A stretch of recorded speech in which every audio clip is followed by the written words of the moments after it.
in what I deem to be damn near a heist from the Dallas Cowboys in exchange for 2 late first-round picks and a defensive tackle in Kenny Clark. Do you believe that the Green Bay Packers should be the prohibitive favorites out of the NFC to represent the NFC in the Super Bowl? Because I got to tell y'all something. Watching them play over the first 2 games of this season, I will say that we need to look at them a little bit differently. This was a top 5 to top 6 defense in the NFL last year in terms of scoring and in terms of total defense. That much is true. But what we have to recognize is that as we look at them right now, there's speculation that we're looking at the best defense in the National Football League. That's what people are speculating about. We've heard the Giants defense was going to be a little good. We've heard the Houston Texans defense was going to be pretty good. We've heard a few teams raving about how there are expectations for their defense. But the Green Bay Packers, right now with Micah Parsons, with Rashawn Gary and these brothers, I mean, they're doing some things that we don't have a choice but to take notice of. They beat the Lions and they beat the Washington Commanders in the first 2 games of the season in a span of 5 days. 2 offenses that averaged over 28 a game last year. Over 28 a game. They've scored a combined 31 points. A combined 31 points in the first 2 games. They had a total of 9 points through the first 3 quarters against this Packers defense. At some point in time, we got to ask ourselves a question. Is this the best defense in the National Football League? Is it? Yes or no? Because if their defense is as elite as we suspect it is, with those boys hunting and averaging 4 sacks a game and holding opposing running backs to under 50 yards a game and holding total offenses to under 240 yards a game, to have teams averaging 15 points a game against them, this is an elite defense right now. That's how they're looking. That's how they're looking. And if we're looking at it from that standpoint, we got to start asking ourselves, should they be the favorites to come out of the NFC? Last year was last year. Philadelphia had some losses in the offseason, the free agency. But it doesn't mean, could that mean that their defense is a bit touched?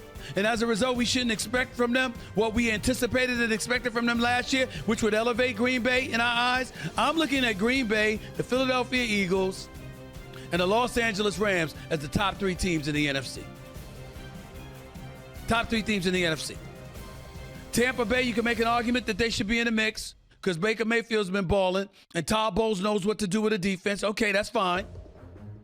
You can sit up there and look at Detroit and say it was just 1 game against Green Bay. That's an aberration.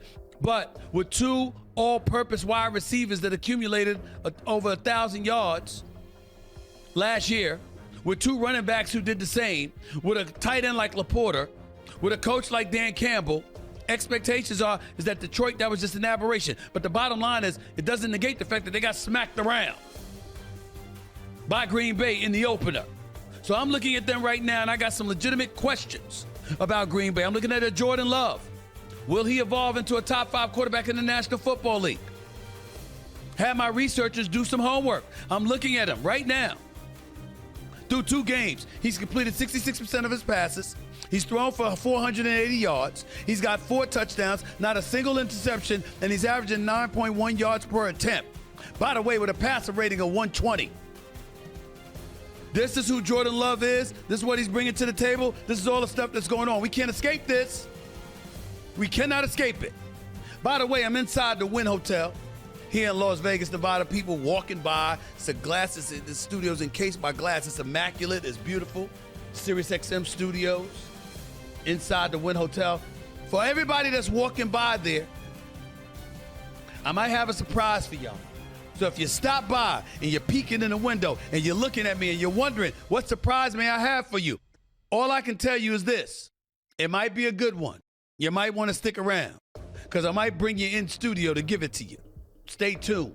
Stay tuned. 888 Mad Dog 6 is the number to call up. That's 888-623 3646. You're listening live to the Stephen A. Smith Show, Sirius XM, Mad Dog Sports Radio.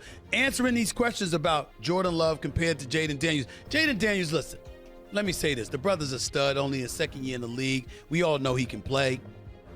But we got to look at the Washington Commanders and recognize the fact that he doesn't have but so much help. Terry McLaurin didn't sign until right before the season began, so he hadn't been working out and wasn't in football shape before the season began. Then you got Deebo Samuels, who's still a quality NFL player and a hybrid dual threat out of the backfield or at the wide receiver spot, particularly in the slot. You got to look at it from that standpoint and say, okay, you got some weapons, but these are not elite weapons. And if you're the Washington Commanders, I can't look at Daniels and knock him. He only rushed for 17 yards yesterday because you got speed on the opposite side of the ball in Green Bay's defense. That was the second fewest of his career. Washington, by the way, fell to 0-4 when Daniels generates fewer than 25 rushing yards, by the way. 13-2 when he runs for more than 25 yards. Just to the side. But I'm just looking at some of this stuff, and then you lost Austin Eckler. You know, he's got a torn right Achilles. That's how it looks anyway. Undergoing imaging that's scheduled for today for confirmation, by the way. But he's 30 years of age, and he's got a torn right Achilles, it appears. As Washington coach Dan Quinn said about the potential season-ending loss to Eckler, he said that will be significant. He provides a lot of unique things for us. Duh. You're damn right he does. So that's not a good thing. That's not a good feeling. Make no mistake about that. They've got some things to work out. But I'm not going to point the finger at Jayden Daniels. When you got pressure coming your way, because Micah Parsons had 8 pressures, had a half a sack. Green Bay's averaging 4 sacks a game over the first 2 games of this season. They got a whole bunch of dogs coming at you, hunting. There's only but so much Jayden Daniels can do if cats can't get open and you got a rushing attack that's averaging under 3 yards a carry. There's only but so much he can do. He doesn't have any help. So now as we scan the NFC and we look at it, okay, we got to take into account Philly, Green Bay, and the Los Angeles Rams, where Matthew Stafford back looking healthy enough for him to win games against the Houston Texans. We can't ignore Tampa Bay, okay? Then when you look at the NFC East, believe it or not, we can't ignore the Cowboys. Because the Cowboys, even though they lost their first game against the Eagles, we know there's a win coming this Sunday because Dak Prescott doesn't lose to the New York Giants. The last time Dak Prescott lost to the New York Giants was 2016. Ever since then, against them, he is 13-0. 13-0. There's no reason to believe he's not going to be 14-0 against the New York Giants. So you got them to worry about. The Commanders, of course, got to be in the mix. Minnesota is 1-0 with J.J. McCarthy as their quarterback. He might be legit. He looked at Monday night in the fourth quarter against Chicago. There's a lot of stuff to get into, make no mistake about it. And that's exactly what we're going to do. 888 Mad Dog 6 is the number code. It's 888-623-3646. You are listening live to the Stephen A. Smith Show, Sirius XM, Mad Dog Sports Radio. Back with your calls and more in a minute. And by the way, keep this in mind. The one and only Dana White, president of the UFC, foraying into being a boxing promoter, is overseeing this fight coming up tomorrow night in Las Vegas at Reliant Stadium. Canelo Alvarez versus Terrence Crawford. In a few minutes, Dana White will be in